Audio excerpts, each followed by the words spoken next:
how இந்த நாகரிகத்தோட முதுகெலும்பு மற்ற நாகரிகங்கள்ல இருந்து அடிப்படையா எந்த வகையில மாறுபட்டு இருக்கு? நீங்கள் முதுகெலும்புன்னு வார்த்தை பயன்படுத்துறீங்க. அதுதான் இந்தியன் நாகரிகத்தோட சாரம். இதுக்கு முதுகெலும்பே கிடையாது. ஏன்னா முதுகெலும்புன்னு சொன்னால் அதோட வடிவம் நிர்ணயிக்கப்பட்டிருக்கும். ஆனால் இந்திய நாகரிகத்தோட தன்மை என்னன்னா அது மாறிக்கும், ஒருங்கிணைச்சிக்கும், தேவையில்லைன்னா சும்மா அப்படியே விட்டுடும். இது அழகுபடுத்தப்பட்ட தோட்டத்துக்கும் காட்டுக்கும் இருக்கிற வித்தியாசம் மாதிரி.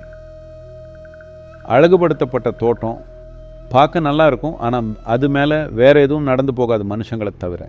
ஒரு 3 மாதம் அதை கவனிக்காமல் விட்டால் எல்லாம் போயிடும். காடு அப்படி இல்லை, அதை கவனிக்கவே தேவையில்லை.